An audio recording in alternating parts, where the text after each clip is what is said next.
STA TV, media syiar Islam. Bismillahirrahmanirrahim. Assalamualaikum warahmatullahi wabarakatuh. Alhamdulillah hamdan katsira thayyiban mubarakan fih mubarakan alaih kama yuhibbu rabbuna wa yarda. Wa usalli wa usallim ala nabiyil karim Muhammadin wa ala alihi wa ashabihi wa man tabi'ahum bi ihsanin ila yaumiddin. Saudara-saudaraku kaum muslimin dan kaum muslimat pendengar radio siar TET Aceh 96,1 FM.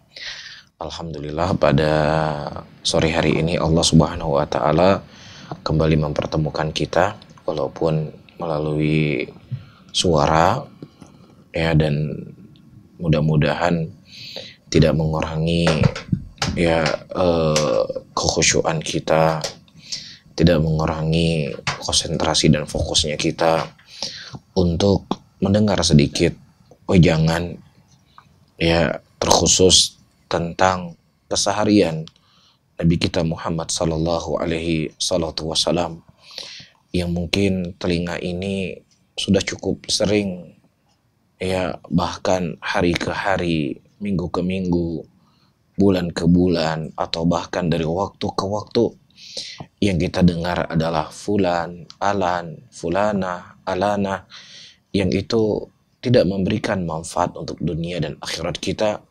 Bahkan mendengar tentang fulan dan fulana, alan dan alana, itu justru ya terkadang merusak hati kita. Ya, maka dari waktu yang akan kita lewati beberapa menit ke depan, insya Allah kita ingin mengenal lebih dekat dengan Nabi kita Muhammad sallallahu alaihi wasallam, yang tentunya dengannya akan bertambah iman seseorang, akan bertambah rasa cinta dia kepada Nabi Muhammad sallallahu alaihi wasallam, yang itu akan melahirkan kebaikan-kebaikan ke dalam kehidupan kita sehari-hari di dunia, dan juga kelak akan menjadi bekal akhirat untuk kita bertemu dengan Allah Subhanahu wa taala. Nah, di antara hal yang perlu untuk kita ketahui, kana Nabi sallallahu alaihi wasallam harisan ala hidayatin nas asyaddu ma yakun al-hirs. Ya, bahwasanya Nabi sallallahu alaihi wasallam adalah manusia yang paling semangat untuk memberikan hidayah kepada manusia. Bahkan kita tidak mendapatkan seorang pun yang lebih semangat untuk kebaikan ya, untuk kita melebihi dari semangatnya Nabi Muhammad sallallahu alaihi wasallam. Sampai-sampai Allah Subhanahu wa taala menyebutkan dua ayat di dalam Al-Qur'anul Karim. Ya, pertama dalam surat Asy-Syu'ara, yang kedua dalam surat Al-Kahfi, tentang bagaimana keinginan yang sangat kuat dari Nabi Muhammad sallallahu alaihi wasallam. Ya, sampai-sampai Allah mengatakan la'allaka bakhi'un nafsaka alla yakunu mu'minin. Maka barangkali engkau Muhammad akan mencelakakan dirimu karena bersedih hati setelah mereka berpaling, sekiranya mereka tidak beriman kepada keterangan ini, yaitu Al-Quran. Subhanallah. Ya, Allah Subhanahu wa taala menggambarkan bagaimana kesedihan Nabi Muhammad sallallahu alaihi wasallam. Hampir-hampir beliau mencelakakan diri beliau agar hidayah itu bisa keterima oleh mereka, agar hidayah itu bisa mereka tunduk dengannya. Dalam ayat yang lain Allah mengatakan fala'allaka bakhi'un nafsaka ala atharihim illam yu'minu bihadzal hadithi asafa. Ya, maka ya boleh jadi ya engkau wahai Muhammad akan membinasakan dirimu karena bersedih hati setelah berpalingnya mereka. Jadi ayatnya itu hampir berdekatan. Dalam surat Asy-Syu'ara disebutkan la'allaka bakhi'un nafsaka alla yakunu mu'minin. Dalam surah Al-Kahfi fala'allaka bakhi'un nafsaka ala atharihim illam yu'minu bihadzal hadithi asafa. Ya, Rasulullah sallallahu alaihi wasallam seakan-akan beliau membinasakan diri beliau dalam kesedihan Karena penduduk Mekah pada waktu itu tidak beriman kepada Allah Subhanahu wa taala. Jadi itu salah satu beban untuk Nabi Muhammad sallallahu alaihi wasallam. Yang itu terkadang tidak kita miliki. Ya jangankan kepada orang-orang yang bukan dari darah daging kita. Dengan anak kita sendiri, dengan kerabat kita sendiri, dengan orang yang paling dekat dengan kita.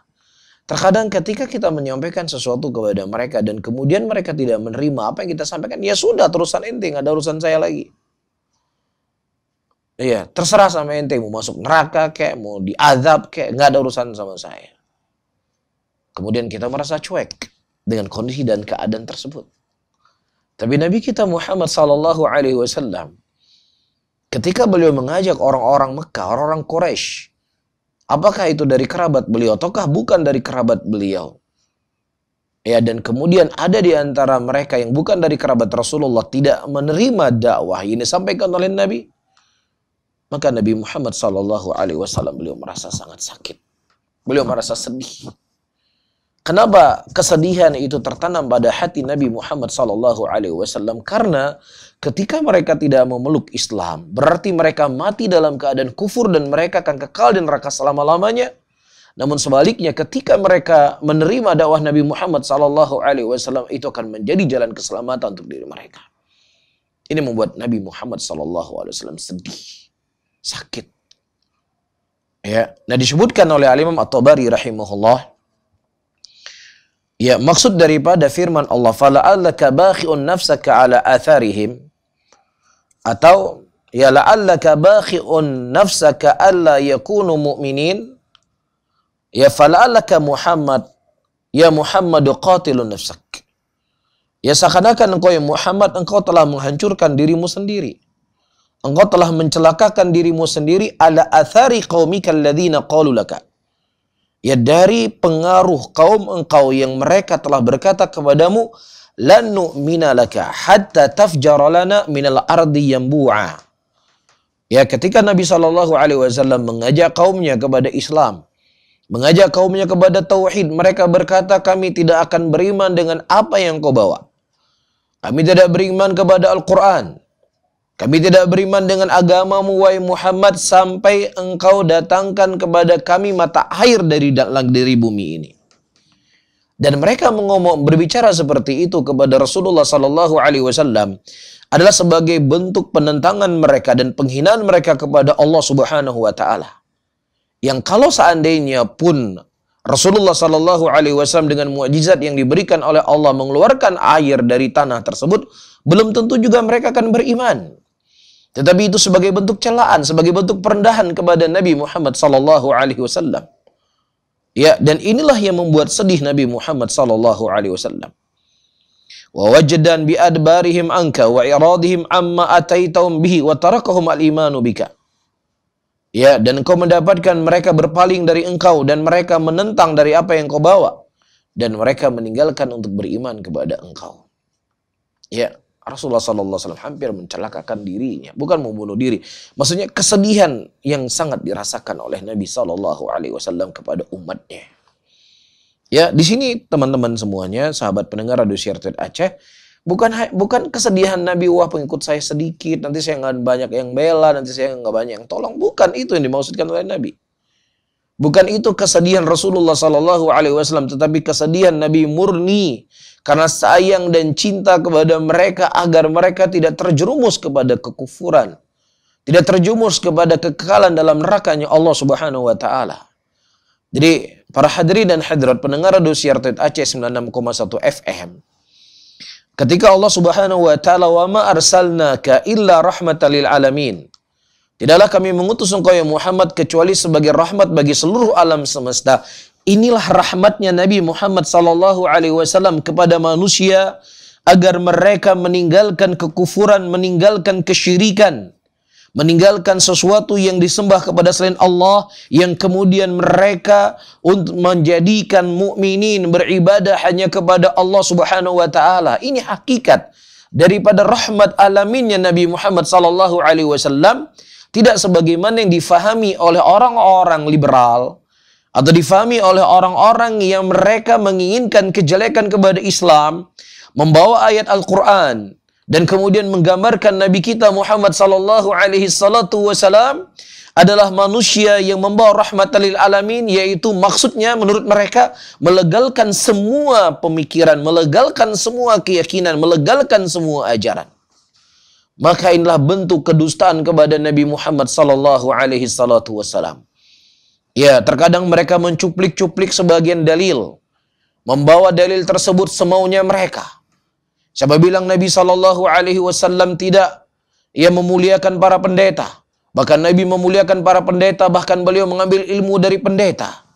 Ya, dan beliau membenarkan ajaran pendeta dan seterusnya daripada ajakan-ajakan dan seruan-seruan yang sesat dan menyimpang. Di antara hadis yang mereka bawa ketika Rasulullah sallallahu alaihi wasallam didatangkan wahyu pertama kali oleh malaikat Jibril melalui perintah Allah Subhanahu wa taala.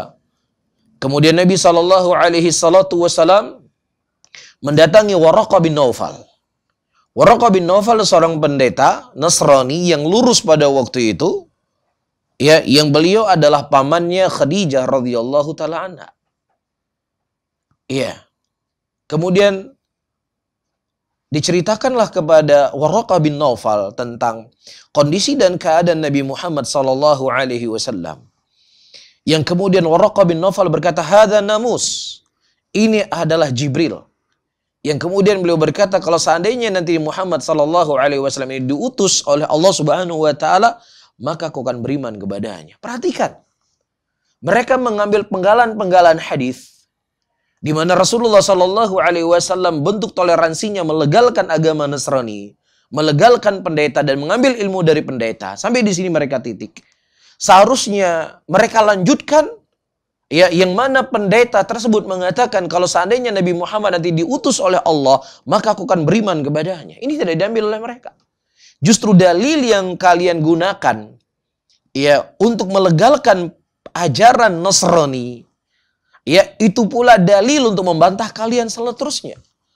Kalau seandainya, ya, ajaran Nasrani itu masih berlaku setelah diutus Nabi Muhammad sallallahu alaihi wasallam, maka Waraqah bin Naufal tidak akan berkata dengan kalimat kalau seandainya nanti dia diutus oleh Allah Subhanahu wa taala aku akan mengimaninya.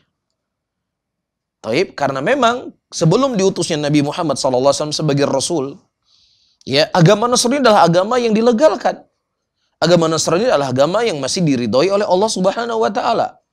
Tetapi ketika setelah diutusnya Nabi Muhammad sallallahu alaihi wasallam sebagai rasul, ya, maka agama Nasrani yang tadi adalah agama, ya, yang diridhoi oleh Allah Subhanahu wa taala, yang kemudian setelahnya terhapus, yang mana orang-orang Nasrani wajib untuk beriman kepada Nabi Muhammad sallallahu alaihi wasallam. Sebagaimana Waraqah bin Naufal, pendeta yang berjalan di atas jalan yang lurus, yang kalau seandainya nanti Nabi diutus sebagai Rasul, beliau akan beriman kepada Nabi Muhammad sallallahu alaihi wasallam. Bisa difahami ya, karena ini adalah surat Iqra bismi rabbikal ladzi khalaq, diutusnya Nabi sebagai Nabi, yang kemudian setelah sekian tahun, atau sekian lama, kalau saya salah 2 tahun pada waktu itu, baru Rasulullah sallallahu alaihi wasallam diutus sebagai Rasul untuk menyampaikan risalah, ya ayyuhal muddatsir qum fa'anzir wa rabbuka fakabbir wa thiyabaka fatahhir. Ya ayyuhal mudaththir qum fa'anzir wa rabbaka fakabbir wa thiyabaka fatahhir. Nah, Waraqah bin Naufal, seorang pendeta yang lurus, dia akan meninggalkan agama Nasrani dan beriman kepada Nabi sallallahu alaihi wasallam. Dan kalau kalian menjadikan contoh Waraqah bin Naufal, maka ikutilah jalan beliau. Ya. Tetapi, ya, ahlul batil, mereka mencomot-comot dalil bukan untuk beriman kepada dalil tersebut, tetapi untuk menyebarkan fitnah di tengah-tengah umat Islam. Dan saya tegaskan sekali lagi para hadirin dan hadirat rahmatnya alamin, Nabi SAW beliau bersedih ketika ada orang-orang mereka mati selain dari dalam agama Islam. Ya, dan pokok yang diajarkan oleh Nabi untuk mereka kita semua kembali kepada agama yang dibawa oleh Nabi Muhammad SAW. Qul ta'alau ila kalimatin sawa bainana wa bainakum alla na'budu illallah wa la nusyrika bi syai'a wa la yattakhidha ba'duna ba'dan arbaba min dunillah. Ya, katakanlah Muhammad kepada mereka, kepada Abu Lahab, kepada musyrikin, kepada kufar, untuk kita kembali kepada satu kalimat antara kalian dengan kami. untuk kita tidak beribadah kecuali hanya kepada Allah dan tidak menjadikan sekutu-sekutu yang disembah kepada selain Allah Subhanahu wa taala. Bisa difahami ya? Kemudian waqad wasafa Allahu bil hirs ala hidayatin nas. Dan juga Nabi SAW telah disifati oleh Allah Subhanahu wa taala akan semangatnya beliau untuk memberikan hidayah kepada manusia.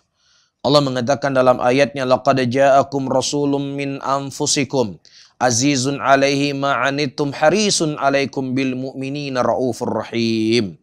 Dan sungguh telah datang kepada kalian seorang rasul dari diri-diri kalian sendiri, yang mana rasul tersebut azizun alaihi ma'anittum. Yang rasul tersebut merasa berat apa yang membuat kalian berat. Yang dia harisun, yang dia sangat semangat untuk kalian, untuk mendapatkan hidayah, bil mu'minina raufur rahim. Azizun alaihi ma'anitum disebutkan oleh para ulama tafsir, ay yashukku alaihi al-amr alladhi yashukku alaikum, yaitu membuat berat Nabi SAW apa yang membuat berat kalian. Dan kalau kita membaca sejarah, kita akan dapatkan kesemangatan dan keseriusan Nabi Muhammad SAW untuk agar jangan dibebani umatnya dari hal-hal yang berat. Ketika perjalanan Isra dan Mi'raj Nabi Muhammad SAW, yang mana di awal waktu Nabi diperintahkan oleh Allah Subhanahu wa taala untuk sholat 50 waktu, 1 hari 1 malam, dan kemudian beliau bertemu dengan para nabi dan rasul dalam perjalanan tersebut dan mengatakan, wahai Muhammad, sampaikan salammu kepada umatmu dan sesungguhnya mereka tidak akan mampu untuk melakukan salat seperti ini. Kemudian Nabi naik turun menghadap kepada Allah Subhanahu wa taala, dan kemudian Allah Subhanahu wa taala menjadikan salat yang 50 waktu menjadi 5 waktu saja. Ini adalah salah satu bentuk bagaimana Rasulullah sallallahu alaihi wasallam berusaha agar jangan sampai dibebani kepada umatnya beliau hal-hal yang berat, sehingga akan semakin membuat mereka celaka dan jauh daripada kebaikan itu sendiri. Dan kemudian harisun alaikum maksudnya adalah fayuhibbul lakumul khaira. Nabi SAW fayuhibbul lakum, beliau mencintai kebaikan kepada kalian. Wa yas'a juhdahu fi isalihi ilaikum. Dan Nabi berusaha sekuat tenaga untuk menyampaikan kebaikan itu kepada kalian. Dan juga Nabi SAW sangat bersemangat ala hidayatikum ilal iman, untuk memberikan hidayah kepada kalian kepada keimanan. Dan Nabi SAW membenci kepada kalian kejelekan. Wa yas'a juhdahu, dan Nabi SAW berusaha sekuat tenaga untuk menjauhkan kalian daripada kejelekan itu sendiri. Jadi Nabi benci kejelekan itu menimpa kepada kita. Dan juga Nabi SAW berusaha sekuat tenaga agar kita bisa dihindari dari kejelekan. Sebagaimana hadis yang akan saya baca. Bil mu'minina raufur rahim. Maksudnya syadidur ra'fata wa rahmah bihim. Rasulullah SAW sangat besar kasih sayang dan rahmatnya beliau kepada kaum mukminin. Arhamu bihim min walidaihim. Yang mana Rasulullah lebih merahmati kepada mukminin, merahmati hamba-hamba Allah melebihi daripada sayangnya orang tua mereka kepada anak-anaknya. Dan digambarkan oleh Imam Bukhari rahimahullahu taala tentang permisalan yang dipermisalkan oleh Nabi SAW untuk bisa menyelamatkan umatnya dari adabnya Allah Subhanahu wa taala. Rasulullah SAW mengatakan, innama mathali wa mithlun nasi kamathalir rajulin istaqada nara falamma adaat ma hawlahu ja'ala al-farashu wa hadhi dawabu allati taqa'u fin nari yaqa'na fiha faja'ala yanzi'uhunna wa yughlibannahu. Kemudian fa'ana akhidhu bihujzikum anin nari wa hum yaktahamuna fiha. Rasulullah SAW menyebutkan para hadirin dan hadirat hadis ini dengan beberapa lafaz, dengan beberapa konteks, beberapa teks. Yang intinya di mana Nabi SAW mengatakan, diriku dan perumpamaan manusia yang kudakwahi adalah bagaikan seorang yang menyalakan api atau dia menghidupkan lampu. Dikala api itu menyinari sekelilingnya, menjadikan serangga-serangga dan hewan-hewan menuju kepada api itu. Kemudian orang tersebut menarik serangga-serangga tadi agar dia menjauh dari api dan tidak membakar dia. Tetapi mereka menuju kepadanya dan menjerumuskan dirinya ke dalam api. Jadi ada seseorang, ada api yang dihidupkan, tiba-tiba ada serangga. Nah, serangga ini dijauhkan oleh orang tadi, agar dia tidak jatuh ke dalam api dan membinasakan dia. Maka demikianlah aku, kata Nabi SAW, dengan kalian. Akulah yang menarik ikat pinggang kalian dari api. Rasulullah memegang pinggang kita, ditarik oleh Nabi. Ya, supaya kita tidak terjerumus ke dalam neraka, agar kita terjerumus ke dalam kebinasaan, agar kita tidak menghancurkan diri kita, justru kita menepis tangan Nabi Muhammad SAW. Kita lepaskan tangan Rasulullah dan kemudian kita masuk ke dalam nerakanya Allah Rabbul Alamin. Demikian. Rasulullah bukan hanya sekedar ya sudah kamu memilih yang mana, ini atau ini, ya sudah kamu memilih ini, silahkan, nggak milih juga tidak. Tapi diibaratkan oleh Nabi, beliau peluk kita, beliau pegang kita kuat-kuat. Ya, agar kita tidak terjerumus masuk ke dalam neraka. Dipegang oleh Rasulullah. Tapi justru kita menepis tangan Nabi Muhammad SAW dan kemudian kita lebih memilih untuk masuk neraka. Ya dan billah. Segitunya Rasulullah menggambarkan tentang keadaan beliau kepada umatnya. Ya, sampai-sampai Ibnu Hajar rahimahullahu taala berkata dalam hadis, "Maka Nabi sallallahu fihi sallallahu alaihi wasallam min ra'fati warahmah wal hirs ala najatil ummah. Kama qala Allah Ta'ala harisun alaikum bil mu'minina raufur rahim." Ibnu Hajar mengatakan bahwasanya hadis ini menunjukkan kepada kita bagaimana besarnya rahmat dan kasih sayang Nabi Muhammad sallallahu alaihi wasallam dan semangatnya beliau untuk menyelamatkan umatnya. Ya, sebagaimana Allah sebutkan harisun alaikum bil mu'minina raufur rahim. Subhanallah. Ya. Dan kemudian kalau kita membaca hadis-hadis dari Nabi SAW, para hadirin dan hadirat yang dimuliakan oleh Allah, maka air mata Nabi Muhammad SAW itu sudah sangat banyak beliau tumpahkan untuk kita. Ya, sudah begitu banyak air mata berlinang. Ya, dari pipi Nabi Muhammad SAW untuk memikirkan kondisi dan keadaan kita. Saya baca sebagiannya di sini. Para hadirin dan hadirat yang dimuliakan oleh Allah Subhanahu wa taala. An Abdullah bin Amr bin al-As. Anna Nabiy sallallahu alaihi wasallam tala qaul Allah azza wa jalla fi Ibrahim. Nabi sallallahu alaihi wasallam membaca firman Allah Subhanahu wa taala yang menceritakan tentang Nabi Allah Ibrahim. Ketika Nabi Allah Ibrahim bermunajat kepada Allah dan dia berkata, "Rabbi, innahunna adlalna kathiran minan nas, faman ittaba'ani fa innahu minni." Ya Tuhanku, berhala-berhala itu telah menyesatkan banyak dari manusia. Barang siapa yang mengikutiku, maka orang itu termasuk dari golonganku. Dan juga Nabi Isa alaihissalam berkata kepada Allah Subhanahu wa taala, "In tu'adzibuhum fa innahum ibaduk. Wa in taghfir lahum fa innaka antal azizul hakim." Nabi Isa alaihissalam berkata kepada Allah, "In tu'adzibuhum." Kalau seandainya engkau mengadab mereka, wahai Rabbku, fa innahum ibaduk. Maka sesungguhnya mereka adalah hamba-hambamu. Wa in taghfir lahum. Kalau seandainya engkau tidak mengampuni dosa mereka, fa innaka antal azizul hakim. Sesungguhnya engkau maha perkasa dan maha hikmah. Farafa yadaih.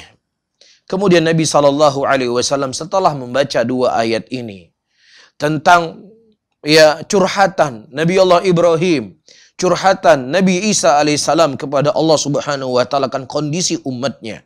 Kemudian Nabi mengangkat kedua tangannya dan beliau berkata, "Allahumma ummati ummati." Fabaka.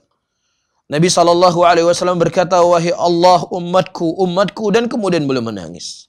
Faqala Allah azza wa jalla, "Ya Jibril, idhab ila Muhammad wa rabbak a'lam fas'alhu ma yabkika."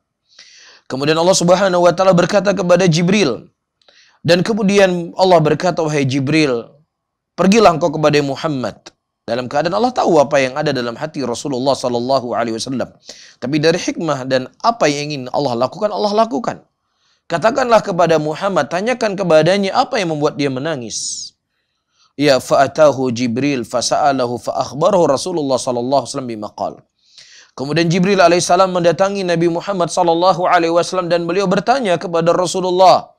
Dan kemudian Nabi sallallahu alaihi wasallam mengkhabarkan, ya, faqala Allah ya Jibril idhab ila Muhammad faqul inni sanardhika fi ummatik wala nasu'uka. Ya, fasa'alahu fa akhbara Rasulullah sallallahu alaihi wasallam bima qala. Kemudian Rasulullah mengkhabarkan kepada Nabi, kepada Jibril alaihissalam, ya, apa yang beliau rasakan, apa yang membuat beliau menangis, yaitu beliau memikirkan umatnya. Ya, beliau khawatir umatnya akan diadab oleh Allah Subhanahu wa taala karena mereka tidak beriman kepada Nabi Muhammad sallallahu alaihi wasallam. Dan cerita ini para hadirin dan hadirat diceritakan oleh Al-Imam Muslim dalam sahihnya. Ya, kemudian faqala Allah ya Jibril. Kemudian setelahnya Jibril mengadu kepada Allah Subhanahu wa taala dan Allah berkata kepada Jibril, idhab ila Muhammad. Wa Jibril, kembalilah engkau kepada Muhammad. Faqul, katakanlah kepada Muhammad, inna sanurdhika fi ummatik. Ya, sesungguhnya kami, ya, akan ridho kepada umatmu. Wala nasu'uka, dan kami tidak berbuat, ya, hal yang jelek kepadamu. Itulah kemudian membuat tenang Nabi Muhammad sallallahu alaihi wasallam. Ya, dan di sini disebutkan hal-hal yang lainnya oleh Syekh rahimahullahu taala dan insyaallah akan kita lanjutkan pada Selasa yang akan datang. Ya, dan waktu yang tersisa mungkin kita akan jawab beberapa soal. Ya, tentunya sebatas kemampuan yang kami ketahui dan kita tidak dibebani oleh Allah apa yang tidak kami ketahui, dan tentunya para hadirin dan hadirat yang dimuliakan oleh Allah, pelajaran yang paling besar, pelajaran yang paling berharga, ya, yang bisa kita ambil, yang bisa kita petik adalah apa? Ya, besarnya kasih sayang Nabi SAW kepada kita. Yang kalau memang kita mengaku cinta kepada Nabi SAW, ya, maka para hadirin dan hadirat yang dimuliakan oleh Allah Subhanahu wa taala, ya, kita harus berusaha semaksimal mungkin untuk, ya, menjalani, berusaha, ya, mengikuti apa yang telah menjadi harapan beliau. Wallahu taala alam bisawab. Barakallahu fikum wa jazakumullahu khairan. Jazakallahu khairan kami ucapkan kepada Ustadz atas penyampaian materinya pada sore yang berbahagia ini. Semoga kita semua dapat mengambil faedah ilmu serta menjadikan pelajaran sekaligus hikmah yang bermanfaat untuk kehidupan kita semuanya. Amin. Barakallahu fikum. Baik, sahabat pendengar kami, Radio Syiar Tauhid Aceh 96,1 FM, dimanapun antum berada, kita masih dalam program kajian umum pada sore yang berbahagia ini dan masih ditemani bersama Al-Ustadz Haris Abu Naufal Hafizahullah. Dan insya Allah kita akan kembali membuka kesempatan kepada antum semua untuk bisa mengirimkan pertanyaan. Dan kami menunggu partisipasi antum untuk dapat mengirimkan pertanyaan melalui pesan WhatsApp di 0852 1414 2314. Kami ulangi di 0852 1414 2314. Kita bacakan pertanyaan yang pertama. Bismillah Ustadz, semoga Allah menjaga Ustadz selalu dalam kebaikan. Ustadz, saya baru melihat sendiri kalau hari ini di kantor saya banyak yang berlomba-lomba untuk memurtadkan orang-orang muslim. Dan itu dilakukan oleh atasan saya sendiri kepada teman saya dengan cara menjodohkan dengan pasangan yang non-muslim. Bagaimana sikap kami melihat fenomena ini Ustadz? Saya merasa takut kalau saya nantinya tidak bisa menjaga keluarga saya dan orang-orang terdekat saya dari orang-orang seperti kasus yang dialami oleh teman kantor saya. Mohon diberikan nasihatnya Ustadz. Terima kasih, dari Anwar di Jakarta. Allah musta'an. Para hadirin dan hadirat yang dimuliakan oleh Allah, ialah musibah yang sangat besar. Tidak ada sesuatu yang paling berharga yang kita miliki melebihi dari iman, yang itu akan menjadi kunci kesuksesan dunia dan akhirat kita. Nah, sementara iman kita yang paling berharga ini diusahakan oleh musuh-musuh Allah dari kalangan jin dan manusia untuk kita berpaling dari keimanan tersebut. Maka yang pertama yang harus kita lakukan, kita bermunajat, berdoa, memohon kepada Allah Subhanahu wa taala agar Allah kokohkan kita di atas Islam dan wafatkan di atas Islam. Dan yang kedua, ya kita bekali diri kita dengan ilmu agama, dengan akidah yang sahihah. Ya, dengan mempelajari buku-buku para ulama, ini adalah salah satu modal besar untuk menguatkan dan mengokohkan kita di atas keimanan. Karena seseorang ketika dia mencintai sesuatu tanpa ya dibarengi dengan kekuatan untuk mempelajari agama, maka ini juga tidak akan bermanfaat sama sekali kecintaan dia kepada agama. Ketika Nabi Musa alaihissalam menyelamatkan Bani Israel dari kezaliman Fir'aun alaihi lanatullah, yang kemudian ya mereka tentunya sangat bersyukur kepada Nabi Musa alaihissalam dengan perjuangan beliau yang kemudian meruntuhkan kerajaan Fir'aun alaihi lanatullah.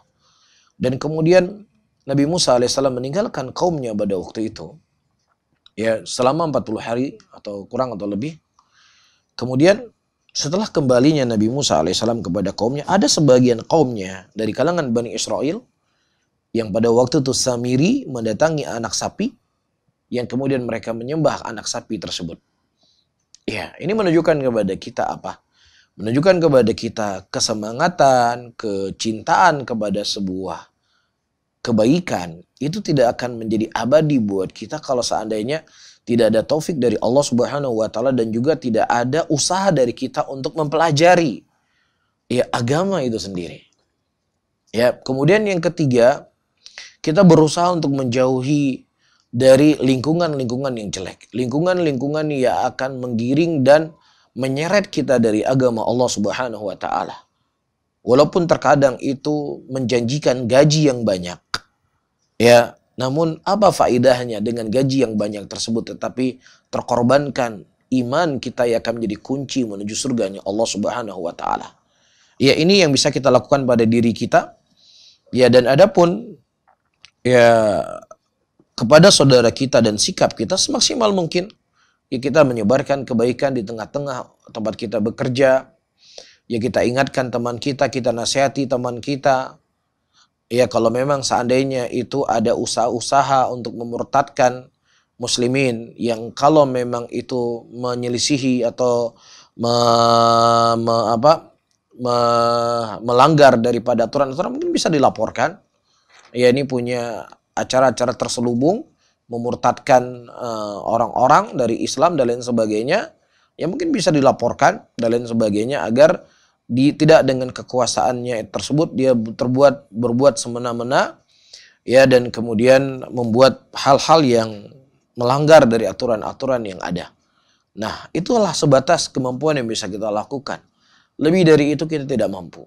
Nah, kalaupun seandainya kita tidak bisa menyelamatkan diri kita, tidak bisa menyelamatkan orang lain, ya minimal kita harus menyelamatkan diri kita dari jurang-jurang kekufuran tersebut. Ya, Allah Subhanahu wa taala mengatakan dalam ayatnya, ku anfusakum wa ahlikum nara. Jagalah dirimu dan keluargamu dari api nerakanya Allah Subhanahu wa taala. Wallahu a'lam.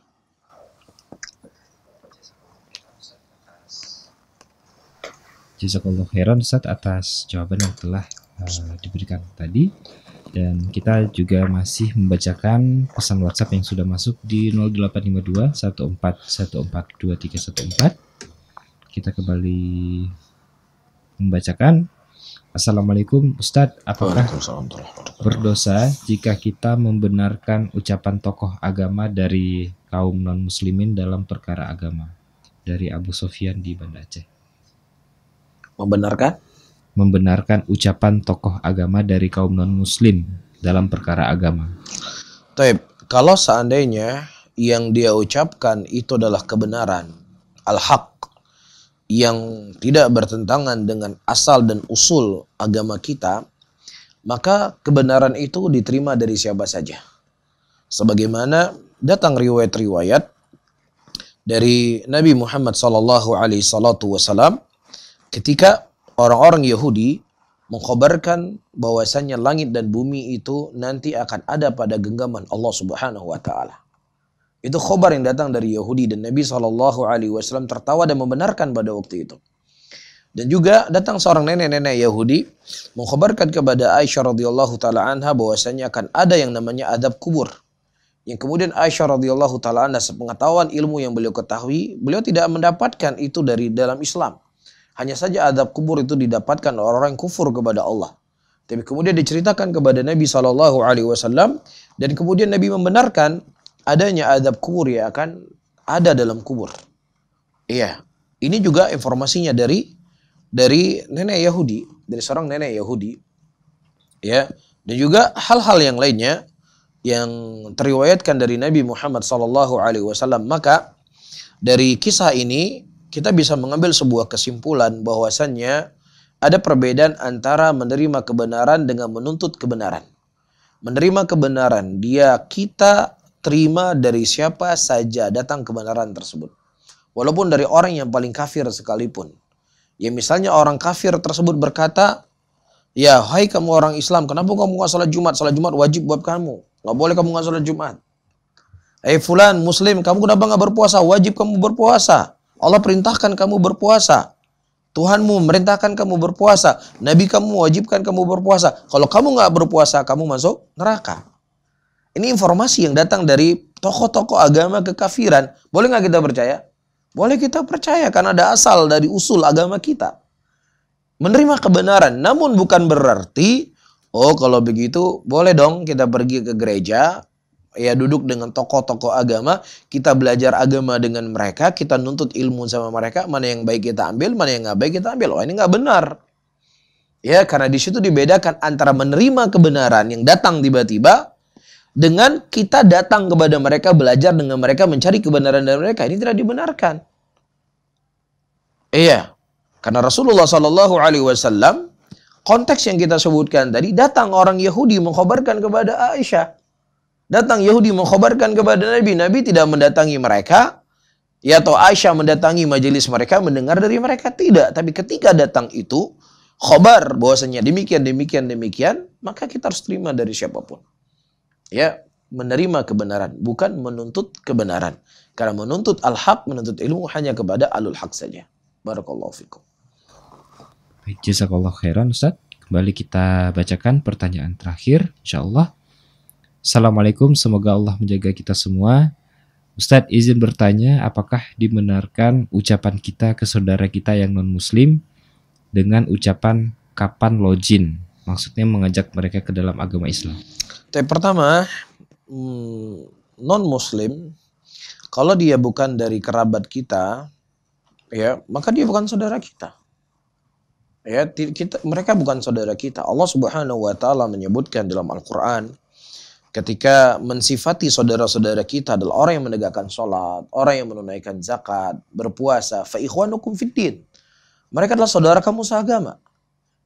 Iya, dan kalau mereka adalah misalnya kerabat kita, adik kita, abang kita, ada kekerabatan dari rahim atau dari kerabat kita, tidak ada masalah kita katakan itu saudara saya, saudara serahim. Tapi kalau seandainya kita tidak ada hubungan keluarga dengan mereka, maka mereka itu bukan saudara kita. Saudara kita adalah orang-orang yang beriman. Nah, adapun kita bertanya kepada mereka, kapan kamu login? Maksudnya kapan kamu masuk Islam untuk mendakwahkan mereka, ya nggak ada masalah. Ya, mendakwahkan mereka kepada Islam, mengajak mereka kepada Islam, ya, dan lain sebagainya, tetapi jangan menjadi bahan tertawaan. Ya, jangan menjadi bahan lawaan. Ya, tapi kita jadikan itu sebagai ya mendakwahi mereka dengan kebaikan, mengajak mereka dengan cara sopan, berakhlak dengan akhlak yang mulia.